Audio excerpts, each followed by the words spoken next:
This is CGTN, China Global Television Network.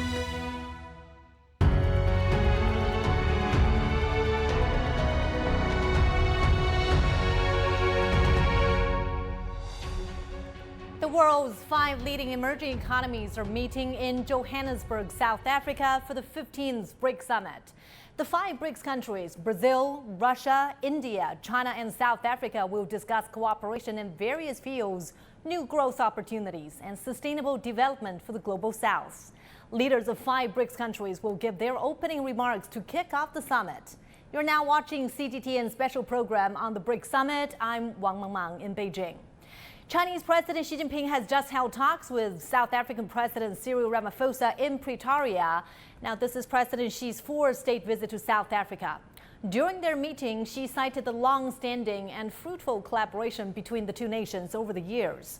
He highlighted milestones such as the establishment of the Confucius Institute in Durban. Emphasizing the deep-rooted friendship and shared ambitions of both countries, Xi Jinping expressed China's desire to push its comprehensive strategic partnership with South Africa to a higher level. Our reporter Zhao Yunfei in Pretoria has been following the latest. The awarding ceremony really honored President Xi Jinping's contribution to the relationship between China and South Africa. You can certainly see that a series of documents of cooperation has been signed. This is very productive agreement between the two countries. In his speech, President Xi Jinping mentioned that the two countries should keep a high degree of mutual trust and support each other in key issues so that the two countries can cultivate win-win development. And then he also spoke on behalf of the relationship between China and the rest of the African countries, as well as the countries of Global South. He mentioned that China will safeguard the interests of developing countries, and the country is devoted to its cooperation with the Global South, no matter how the global landscape has been changed.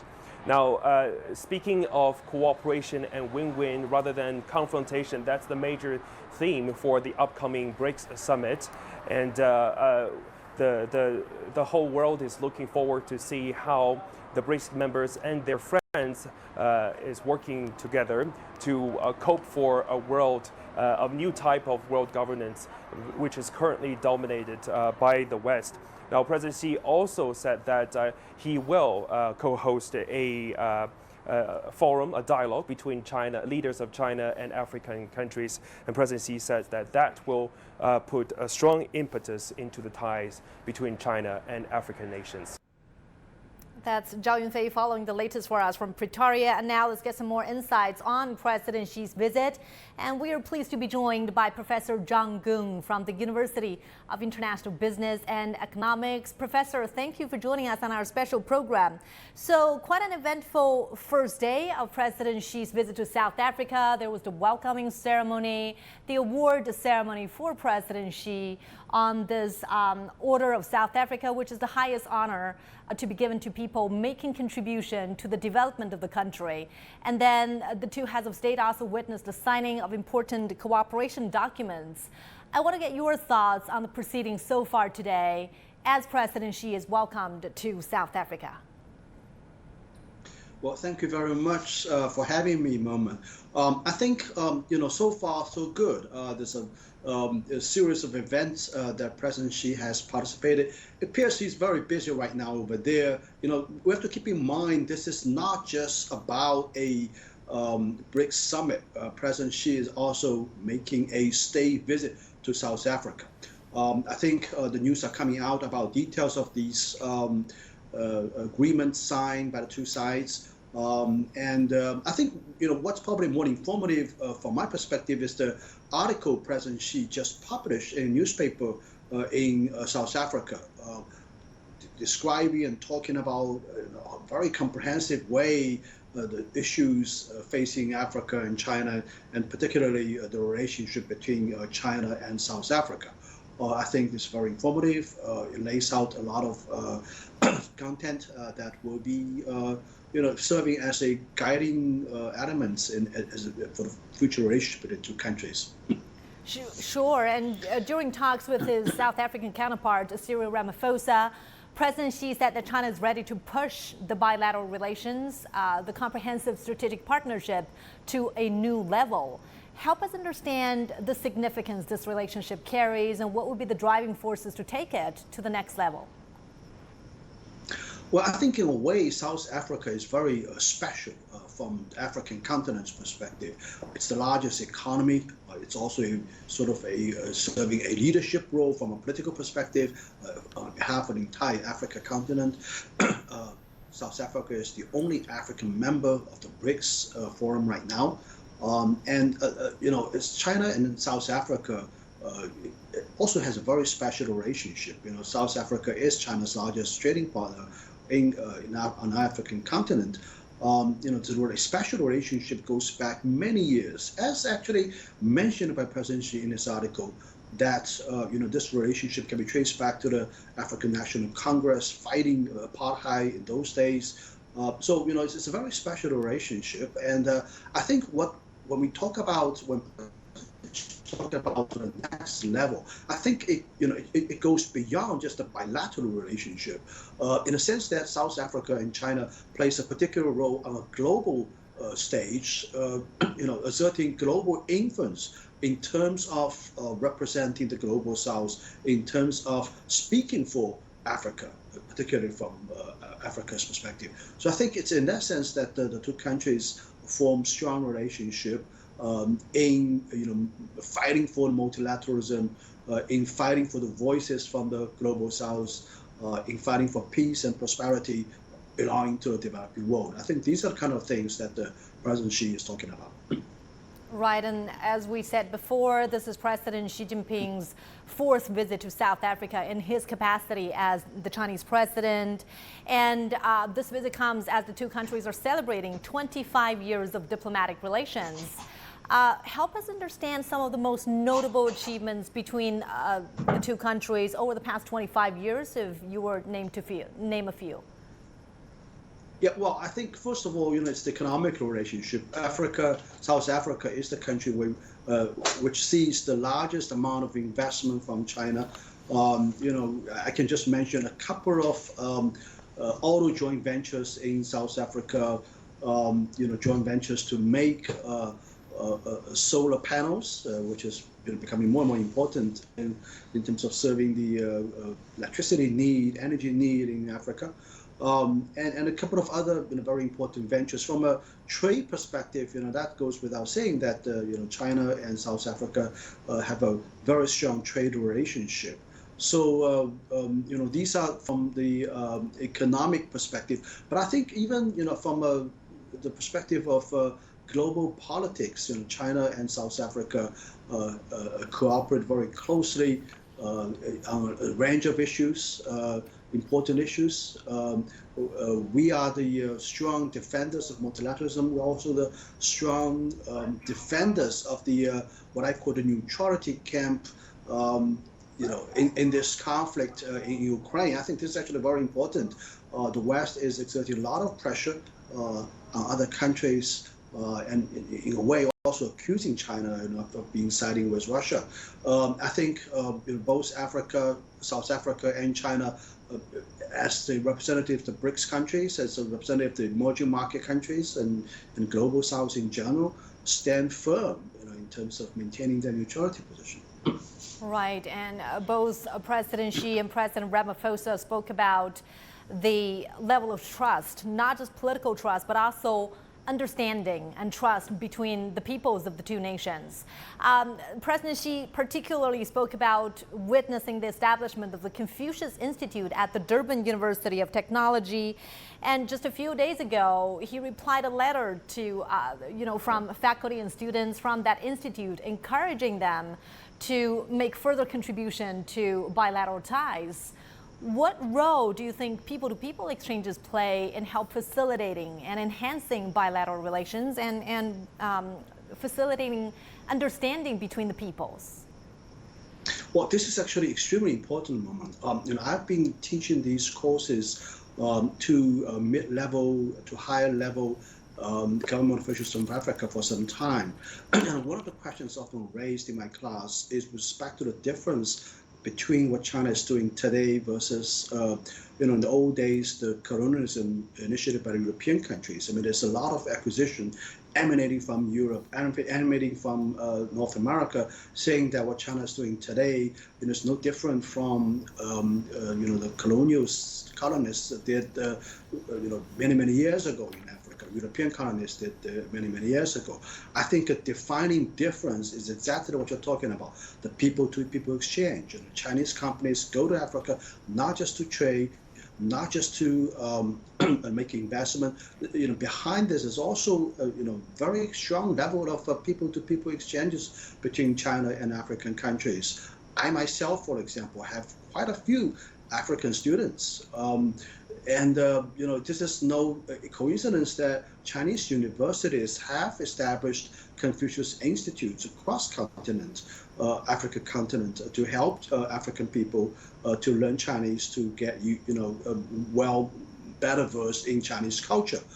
Our university, my university, University of International Business and Economics, maintains a Confucius Institute in Lilongwe in Malawi.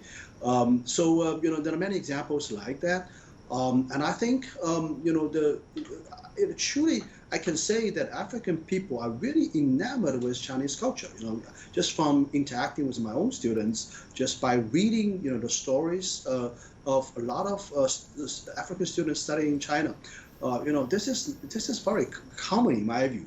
And I think it works both ways, in that China is able to get exposed to the African people, what the Chinese culture is all about, and the African people also get a chance to see what's happening in China, particularly about the economic development story in China. My PhD students are very interested in the China development model, but I've always warned them that don't copy things verbatim.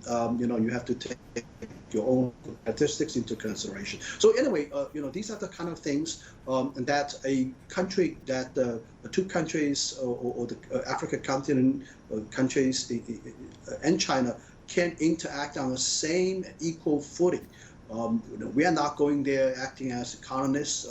We are equal peoples, and we have good feelings towards each other, and that's a beautiful story in my view. Not just an economic story, but also it's also a story of better exchanges and understandings between peoples across continents. And sure, greater people-to-people exchanges will help shape a more sophisticated perception of the peoples of both nations. Thank you so much for your analysis, Professor Zhang Gung. Appreciate it. And now let's go live to our Johannesburg studio for some more on the untapped potential that BRICS can unlock. I want to now hand things over to Perina Karibe. Over to you, Perina.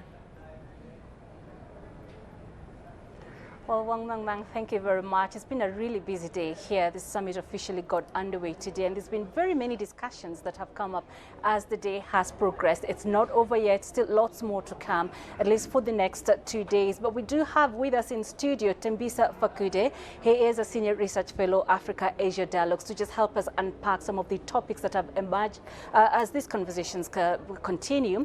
So, Tembisa, thank you very much for your time. Let's begin with the hottest topic right now, and that's the expansion of the BRICS. Now, we know that the heads of states of the 5 member countries are supposed to discuss a framework to accommodate this expansion. How should that framework look like, according to you? Well, I think it's going to have to reflect the needs and the wishes of the 5 member countries. And I heard some people talking about putting some requirements in terms of how the possible additions should behave. We know that many of them that are coming in are accused of various things, including suppression of individual rights in their own countries. So that's probably going to be one of the discussion. But again, I think the most important thing is going to be the name. Are we going to be called BRICS Plus, or is it going to be BRICS S something, or whatever it's going to be called? But I think that's also a discussion that's going to be part of the deliberations. Right, but I also think there is a very keen interest on the criteria that will be used to determine who gets to join and who doesn't. What do you think that criteria will be like? Well, as I've said, I think it's an important one, because already you have people, particularly those that are skeptical of BRICS, accusing BRICS of admitting members with checkered past in terms of human rights and individual rights of those countries. So I think that's going to be a main discussion, because if not, it's going to be unnecessary attention to BRICS. So I think these members will look at ensuring that whoever comes to BRICS is not a country, number one, that's led by a coup leader, which is likely, that has had certain processes that indicates a good governance within those countries. So I think those are the kind of issues that are going to be discussed. Right. So looking at Africa, of course, there's been a very keen interest. We know that more than 30 heads of state and government from across the continent are said to be attending this summit. Why is there such a keen interest in joining BRICS by African countries? Well, African countries have been shortchanged for decades, and I think BRICS brings that breath of fresh air in terms of their own economic participation and political independence. So that getting away from the from the normal, it's very important, and that's what the Africans are looking at. And BRICS seeks to be presenting a BRICS bank, and it also presenting an alternative BRICS currency. How that's going to look like, we'll have to wait and see. But what the leaders have started talking about is the ability for the African countries to trade with their own currencies, and I think that's more attractive. Right. And I think that's what makes many Africans to be more attractive in this deliberation. And that brings me to my next question, because we also know there's the Africa Continental Free Trade Area. I mean, that's still in its formative stage. And so some would ask, isn't it a bit premature, maybe, for the African countries to want to belong to BRICS while they haven't yet operationalized the AFCFTA? What do you think? Well, I don't think there's anything wrong with this parallelism that we see. We don't have to wait for one train to take off before the other one comes. So I think the Africans, what they're doing is they're joining both, practically becoming swing states or swing African states. But at the same time, having said that, I don't think they will alienate the current economic platforms such as IMF, the World Bank. I think they'll continue working with them. But BRICS brings that alternative, and then I think the Africans are more attracted to the new alternative, which might make trade much more easier and politics much more easier. Right, and so I think one of the things we have to appreciate, even as they talk about the expansion of BRICS, is that these countries have these varying differences in terms of growth rate, in terms of even the size of their economies.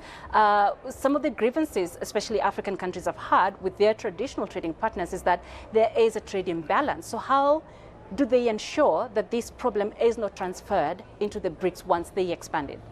Well, that's going to be an interesting question, isn't it? And I think it requires a much more bigger economic workshop on how they're going to go about doing that, because many of these countries, including South Africa, has, to an extent, punched way above its weight in terms of its population and economic size. So that's one very, very important question on how these countries are going to participate and compete, by the way. If you're going to have a BRICS bank, one expects that at least there's supposed to be equal share in terms of contribution to the bank.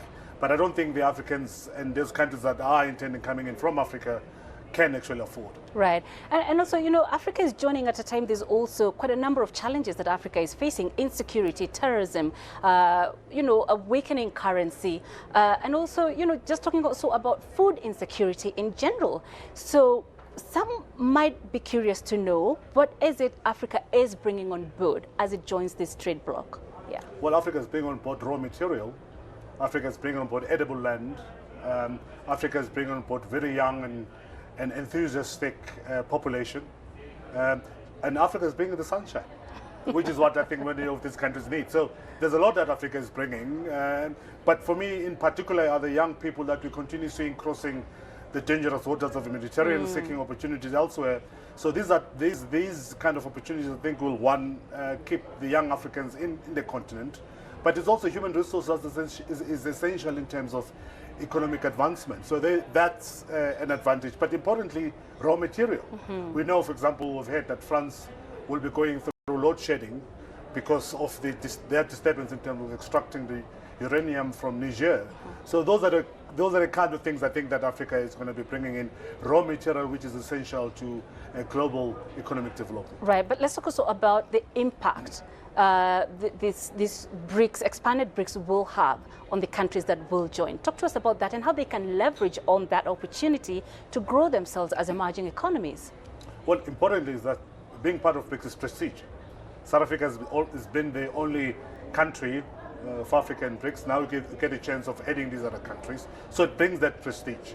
But importantly, the ability to network at an informal level a lot of things can be agreed before you go to a serious multilaterals that are binding.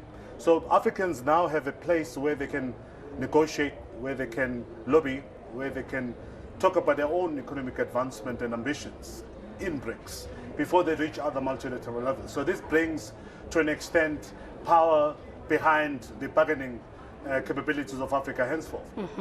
Well, so let's talk also about the bank that you talked about, the New Development Bank. This isn't new. It's been there since 2015. How do you rate that bank as of this moment, its performance so far? What do you think? Well, so far it's been dismal for Africans. We haven't seen much happening, but we've seen people showing interest in terms of lending from the bank. And one hopes, of course, that as the bank expands, it's going to get more revenues and reserves for it to be able to borrow and give Africans a chance to expand. But so far, I mean, Africans really cannot say much, except for a few countries, including South Africa, that have advanced or approached the bank for possible assistance. And I think that's what makes BRICS also attractive, is that the smaller countries that have been for years exploited by the likes of the IMF and the World Bank now have got an alternative, and hopefully the BRICS Bank is not the BRICS Bank, the New Africa Bank. We know it as the BRICS Bank. The New African Bank is going to be lenient enough not to continue the exploitation that Africans and other Asian countries have endured over the years. Okay, do you look at it as an alternative, a firm alternative to the traditional centralized Western system of funding, as we've known the World Bank and the IMF, for instance? Is this what we can look at as an alternative to that? Well, that's what I like to believe, and that's what many Africans would like to believe. That is this is an alternative lending platform. It's not the IMF or the World Bank, but it's going to be much more, as I've said, lenient to African conditions, and it will understand what Africans need. So it will be very disappointing, of course, if the New Africa Bank behaves in a similar manner that the other two known lenders have behaved over the years. So I think that's what most Africans are looking at. Okay, and speaking of, there's also this very interesting topic about trading in local currencies, for instance, and this is something that is expected to come up in this summit this year. How do you see that shaping up? How soon, for instance, can this be implemented? And also, what are the dynamics that have to be put in place to make this a reality? I think many African countries are beginning to do so. And it's a welcome development that Africans, it will ease trade, number one, that Africans can now begin to trade with their own currencies. We don't have to go and buy dollars and come back to pay Botswana, who's next door. We can use rands and the pullers to trade. So it's a welcoming trade, and I think it's going to facilitate business. And it's going to facilitate, especially young business people entering this market who don't have to necessarily, adhere, be subject to this stringent dollarization that has dominated African economies and business. So if this does succeed, I think it's interesting times ahead for African economies. Interesting times indeed. So let's talk about the trade itself within the bloc. I mean, there is emerging challenges, and for instance, I would give an example of South Africa, which has complained about poultry dumping from Brazil. As the bloc continues to trade and grow investment amongst its members, how does it deal with such challenges as it also seeks for the individual member countries to protect their own national interests? Well, that's a difficult one, because most of these protection or protectionist strategies that have been amplified and implemented by these countries are national in its nature. For example, the continuation of subsidization of poultry in Brazil. So do you tell the Brazilians to stop subsidizing their farmers? In South Africa, we are also looking at subsidizing some of our agricultural products to ease the business. So there has to be some kind of discussions, but those discussions are already taking place, by the way. The World Trade Organization has been having the discussions on the world on the subsidization of agricultural products for a very long time. So I think there's going to be some parting of heads between the member countries, because the people comes first. So I don't think Brazil will stop subsidizing its poultry. No, South Africa will stop the discussions of subsidizing its agricultural products, because they want to look attractive and export as much as they can. All right, thank you very much for those insights. We had in studio Tembisa Fakude, Senior Research Fellow with Africa-Asia Dialogues, and Wang Mangbang, just to throw it ahead from now, at between 5 and 6 p.m. local time in South Africa, we do know that there's the BRICS Business Forum Leaders Dialogue that will be taking place. Of course, all the heads of state of the 5 member countries will attend. President Putin of Russia will do so virtually. And then we know between 6 and 8 p.m. local time, the BRICS Leaders Retreat, that's a welcome dinner by South Africa's President Cyril Ramaphosa, will be taking place. There will be conversations, of course, happening amongst the heads of state there, and some possible topics of discussion are the expansion of BRICS, coming up with a framework of guiding that principle or the process, and also the adoption of local currencies. Yeah, packed agenda there. Thank you so much, Perina Karibe, for us from Johannesburg. And also following the latest for us is our reporter Sun Ye. She joins us live from the summit there. Sun Ye, good to see you. So, of course, the 2 heads of state, they acknowledged milestones of bilateral relations. And now, what are some of the common expectations from the BRICS summit, where the 2 heads of state are expected to address a broader audience? I mean, leaders of the BRICS economies as well as their delegations. Yes, that's a very important topic, but more importantly, we are minutes away, maybe before the most important session for the whole day. Now we are here at the BRICS Business Forum. We are expecting the 5 leaders of the BRICS countries to give statements shortly. The moderator just told us they will be arriving here very shortly, and the 5 leaders from the BRICS countries, they are each going to make statements, and we believe those statements will be made in the order of South Africa, Brazil, Russia, India, and finally China. Now this is of course the most important speeches. We've been looking forward the whole day.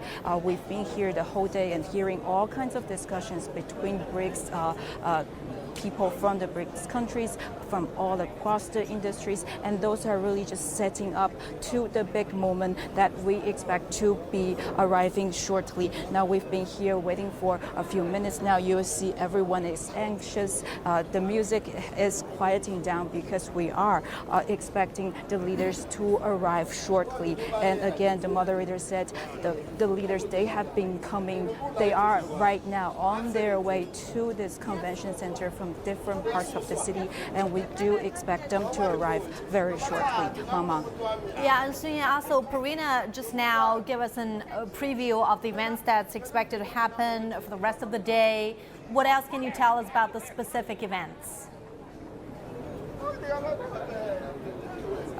So for this BRICS business forum, it has been going on for a whole day now, and people from, of course, the BRICS countries and so many from across the African continent, they've been sharing their experiences and experiences very honestly throughout the day. Now this morning we've heard many many from this Chinese delegation share their best practices and also sharing their lessons learned the hard way in operation. And some of the people here, they've been telling us they experienced a very high level of trust when talking with their BRICS counterparts. And just now, setting the scene for this afternoon's very important statements from BRICS leaders, which we're expecting to happen in a few moments.